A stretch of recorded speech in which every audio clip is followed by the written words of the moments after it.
কাঞ্চনজঙ্ঘার দুর্ঘটনাকে কেন্দ্র করে তোলপাড় রাজ্য।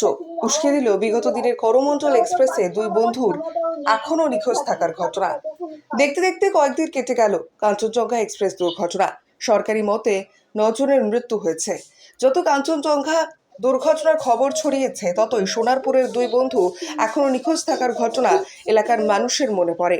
সেদিনের কথা 23 সালের 2রা জুন করমণ্ডল এক্সপ্রেস দুর্ঘটনায় প্রচুর মানুষের মৃত্যু হয়েছিল। এখনো পর্যন্ত কোনো খোঁজ পাওয়া যায়নি সোনারপুরের দুই যুবকের, দীপঙ্কর মণ্ডল এবং অক্ষয় মিস্ত্রি। দুই বন্ধু কাজের খোঁজে সোনারপুর থেকে পাড়ি দিয়েছিল। অক্ষয়ের বাড়ি সোনারপুরের, অন্যদিকে দীপঙ্কর সোনারপুরের মামার বাড়িতে থাকতো। পাশাপাশি এলাকায় থাকতো সুবাদে দুজনের মধ্যে বন্ধুত্ব তৈরি হয়। ট্রেনে ওঠার পর দুজনের সাথেই তাদের পরিবারের শেষ কথা হয়েছিল। সন্ধ্যের দিকে দুর্ঘটনার খবর পেয়ে দুই পরিবারের লোকেরাই বারবার ফোন করলেও সেই ফোন কেউ রিসিভ করেনি। পরিবারের দাবি পরের দিন সকাল পর্যন্ত ফোন রিং হয়। দুই পরিবারের লোকেরাই ঘটনার পর রাতেই দৌড়ে গিয়েছিল ঘটনাস্থলে।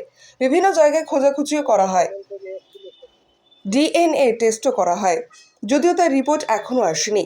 ঘটনার পর পাশে থাকার বার্তা দিয়েছিল রাজনৈতিক নেতারা, এলেও পরে আর কারোর হদিশ পাওয়া যায়নি। এখনো পর্যন্ত দুই পরিবারের ছেলেরাই অপেক্ষায়। কাঞ্চনজঙ্ঘা এক্সপ্রেসের দুর্ঘটনার খবরে পুরনো স্মৃতি উস্কে দিল এখনো কাঁদছে দুই বন্ধুর দুই মা ও পরিবারের লোকজন। কি অবস্থা? তোমরা তো অনেকবার নিজেরাও ঘুরতে গিয়েছিলে, কি কি অবস্থা?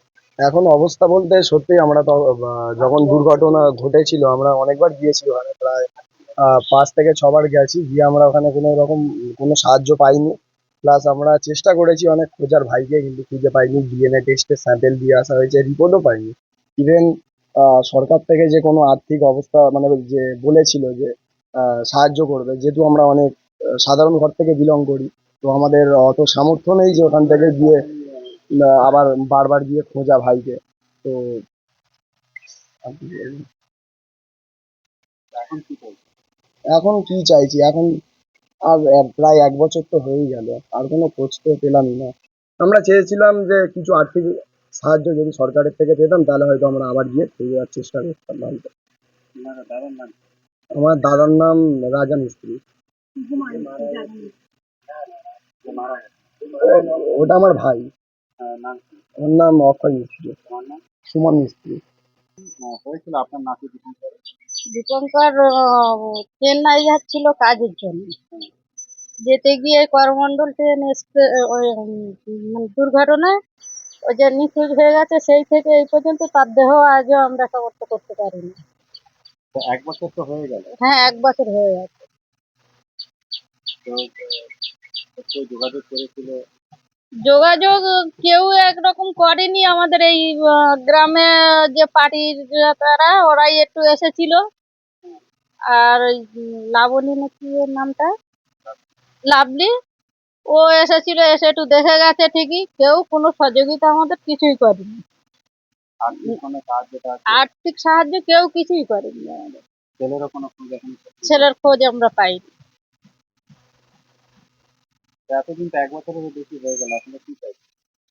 কিছু যদি আমাদের সহযোগিতা করতো সরকার, তাহলে তাকে তো আর পেলাম না, আর পাবো কিনা তাও জানি না।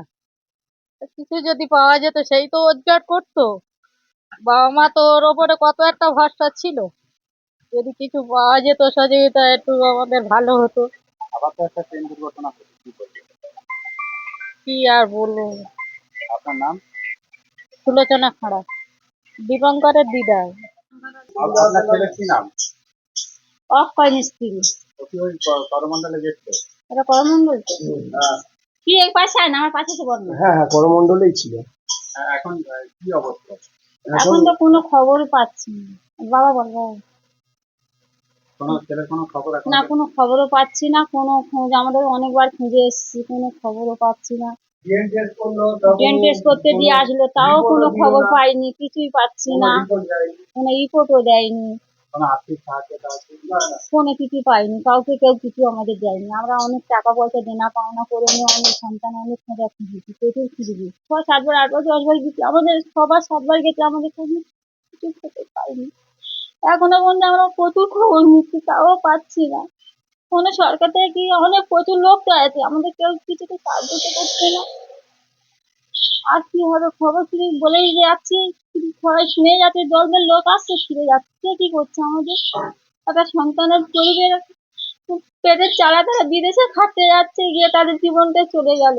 আর কি হবে, আজ 1 বছর হয়ে গেল, আর খুঁজে পাচ্ছি না, কি করবো? সবাই যাচ্ছে খুঁজে দিতে, সব জায়গায় খবর নিতে, কিছু পাচ্ছি না। আর্থিক ব্যবস্থার জন্য খুঁজে আর আমাদের টাকা পয়সা দিন আর খুঁজতে যেতে পারিনি, এই দেনা পাওনা করে নিয়ে গেছি, আর কোথায় পাবো? আমরা গরিব মানুষ, লোকের বাড়ি ঠিক খেটে খাই, আর কোথায় পাবো? টাকা পয়সা দিন যেতেও পাচ্ছি না, যে গিয়ে খুঁজে নিয়ে আসবো, কে যাবো, একবার দুবার ইচ্ছা হলো, আর যেতে পারছি না টাকার জন্য।